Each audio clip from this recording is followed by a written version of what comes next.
Hello, whiskey brothers and sisters. My name's Kent. I go by Whiskey Ass. And today I'm on with Nicole, aka the Black Cat Whiskey. And what are we here to talk about?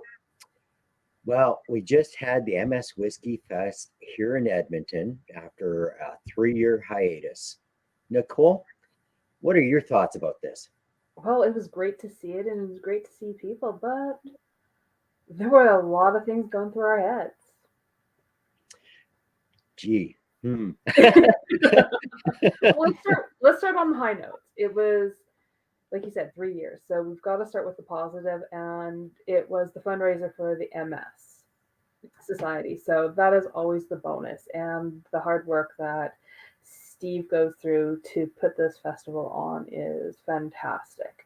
Yeah. So that is the bonus, and to be able to hang out with people in the whiskey community and to see all the vendors and to do a huge festival is always phenomenal. And to come Like you together mentioned, yeah, and to come roughly together and drink with. 400 people at this festival. I was both Nicole and my wife and myself, we ended up helping out behind the tables, which was a lot of fun. Uh, I don't, well, this wasn't our first time behind the tables. I don't know what you, were you, It was my first time, so that was cool. That was a great experience, and it actually was really cool. I'd say this was for me looking around the tables. It was cool to see how many people in the whiskey community were actually behind the table. That was, I think, the other big positive was how many people in the community were behind the tables. yeah, I've, it's kind of funny because I mean, we're not strangers to our local Edmonton community here. Um, but the amount of faces I haven't seen in 3 years was amazing. And it's like they're still around. They're just maybe they don't know how to join the rest of us, or well, with COVID, of course, a lot of people were self-isolating for better causes and stuff like that. And now we're able to get out again. So I thought that was amazing, and it was good to rekindle some old friendships. It's good to see a lot of people that we have throughout COVID been hanging out with as well around the whiskey fires and stuff like that. But yeah, I it was quite amazed also, like you said, a lot of our whiskey fellow whiskey enthusiasts are now reps behind the table as well. So we've got people that volunteered like we did, and then you've got people that have actually moved into the roles, and that's always fun. I don't know. What do you think about that, Nicole? It's great to see the people who want to do that role and sort of take their path in life and pursue that and taking their hobby to that next level of enjoyment and make a career out of it, and fantastic for them. But it was cool seeing how many of us were filling gaps, because I think that's what we were seeing is there's gaps in those rep roles where they didn't have enough people to maybe make some of those spaces functional, and a Mm, lot of people in the community stepped up to help, yeah. and that made, I think, the festival that much more functional and successful. So there were a lot of people just helping out where they could. So for us who are further in our journey, where we may not enjoy walking around and drinking as much as somebody younger, Well, or I'm going to hold you there. We still enjoy walking around and drinking it, but it's a different feeling to be on the other side of the table, seeing these people that were, are on their journey where we were, a couple of years ago, even, right? yeah, So sorry it to was cut you off, but it was nice to share a different enthusiasm and maybe introduce somebody to something new, and like, hey, this is a great product. And for myself, I was at a Canadian product table, so it was fun to share my knowledge of Canadian product and say, hey, yeah, this is something locally made, locally produced, support Canadian, and share that enthusiasm. Yes, I was on the two brewer table. So it was fantastic to share that. So introducing a lot of whiskey drinkers who may be on a newer path in their journey and going, hey, this is local, this is Canadian, and having them go, hey, this is something I can find in the local stores, and seeing it and getting them to drink it, it was fun. And sharing that knowledge with it, I found a lot more enjoyment versus I'd stay at a festival for maybe an hour, hour and a half, and I'm like, I'm done because I've drank my fill. I've seen a lot of the bottles around the room. We've drank a lot of these bottles before, and I'd sort of hit my max. For me, it was much more enjoyable because I could talk to a lot more people, and I could enjoy the evening much more this way. And I find that both my wife and me, that's what we end up doing at these festivals, is talking to the reps more than drinking. Well, there's a little bit of drinking, but yeah, reps and our friends that we haven't seen for a while. It's more about the community, the integration of people. The whiskey is what brings us all together, but it's the people that keeps us together. Oh yeah, and absolutely. And rekindling with the reps, I know coming in early and being able to catch up with the reps that maybe aren't as local or who have been traveling and seeing them. It was like coming home weekend. It's like, oh hey, I haven't seen you because they're maybe not based in Edmonton and catching up and doing the fist bumps or the hugs if people were comfortable. It was amazing. It was just like, oh, I haven't seen you forever, and seeing that they are still repping and that they're still here, that was one of the biggest sort of high points for me of the evening, was seeing these people still here. Yeah, I agree. It's I don't know, how quick do we want to get into the other thoughts of this festival? I think, you know what, for me, we got to talk about the other point because it was all these high points. There were some really glaring points because this festival is the kickoff for Western Canada. Because from Edmonton, it goes to Calgary and then Victoria. And we're based in Edmonton, obviously. Mhm. Calgary is south of us, and the Calgary Festival is the Thursday night, and then it leads into the Victoria Whisky Festival.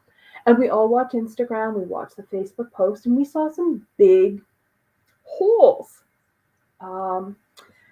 Wednesday that were filled Thursday in Calgary, and we went, what happened?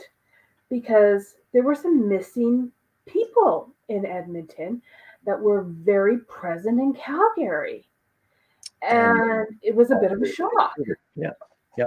We're now seeing those same people that went to Calgary moving on to Vancouver. So what happened with Edmonton? We saw 7 big reps or rep companies not show up in Edmonton. Yeah.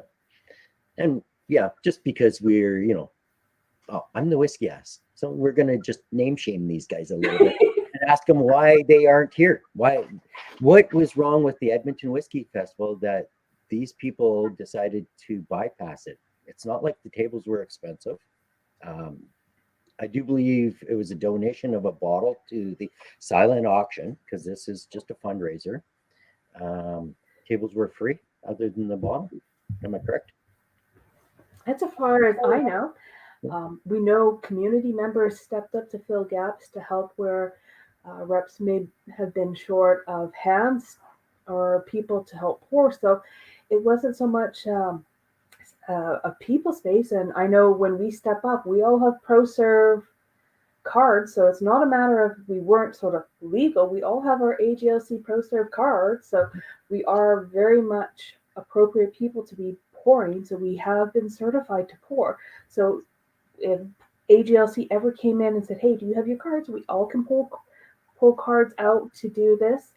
I know for myself, pouring for 2 brewers, I worked with Dave and like, Dave, send me the info on your product. Like, we're trying to do good for any project that we're pouring for table-wise. And I know other people in the community who are pouring for other tables did the same as well. So I guess I'm really kind of wondering what happened.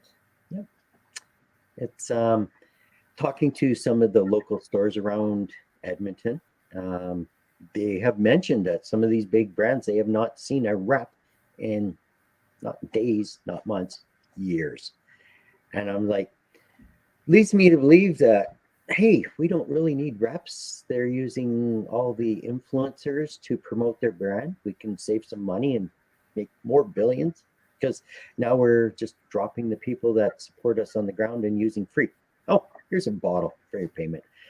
And I don't really call myself an influencer. I do this for shits and giggles. It really is. and I don't take free product if I buy my bottles. Everything I pay for here and over there, it's all bought by me. I don't like people dropping off bottles. It's not my thing. We know a certain person that writes books that feels the same way. If you want to go back through some of our old videos from COVID days, uh, let's leave that one alone. But yeah, is this the movement? These big multi-billion-dollar national companies decided that they don't need boots on the ground. But if that's the case, then why show up in Calgary over Edmonton? Because they are still showing up in Calgary, they're still showing up in Victoria, but they're not showing up in Edmonton. Is there a bias towards Edmonton? Are they making assumptions about the city? So this brings up this whole debate. And there's always been this debate about Edmonton versus Calgary in Alberta. Edmonton has always been assumed to be blue collar, Calgary has been white collar. Edmonton doesn't have money, Calgary has money. Economics have changed over the last while. Calgary has been corporate, Edmonton has been the workers. Calgary has not been that corporate center, I'd say, over the last 5 to 7 years. A lot of those corporate offices have left Calgary. That has been that change in the economics of Alberta. That has been proven. A lot of those corporate buildings or corporate companies have left. That has been happening with oil changes and oil drops in the market. A lot of those blue collar workers still exist in Alberta. They still are very much present in Edmonton and northern Alberta. They still have money. A lot of us are whiskey drinkers. Provincial employees. As an Edmontonian or a person from the area, I think we spend more money than Calgary does.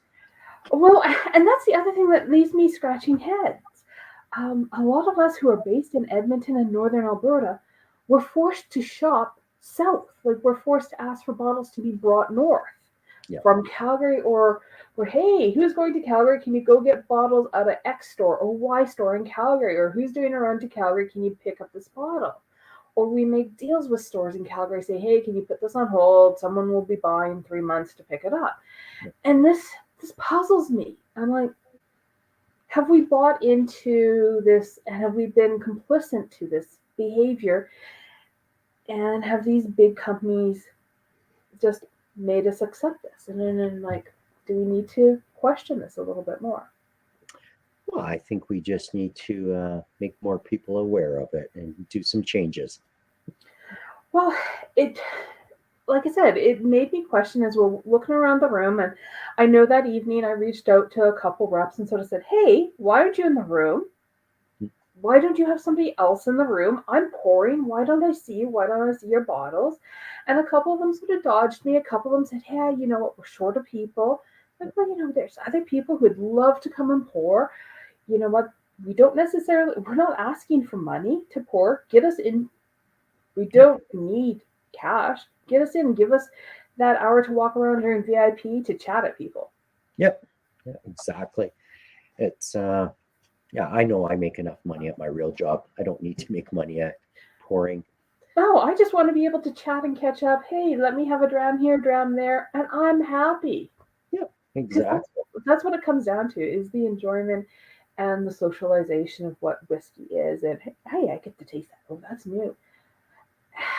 It left me puzzled, and even seeing some of the bottles on the table, I will have to admit, seeing some of those bottles on the table left me scratching my head because they weren't new bottles.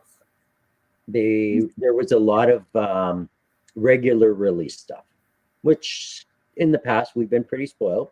We've had a lot of new stuff coming to the market on those tables and have been pervy to what's up and coming. And that's kind of where we're at. So. But you know what?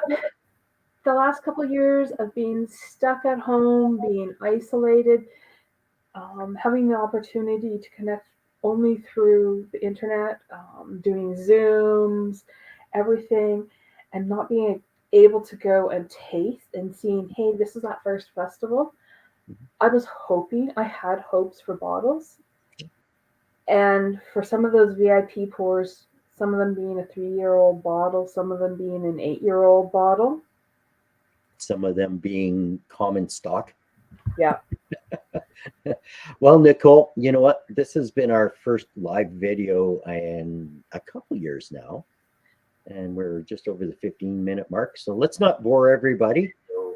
And have a great night, and we'll chat at everybody soon. Look for us some more. Yeah, no, we're gonna get back into the game of this. I think you have a couple more in store for people. Are you gonna give a hint, or are you gonna just let it be? Well, the Canadian Whiskey Awards are now over, so a certain key person from there should be joining us soonish.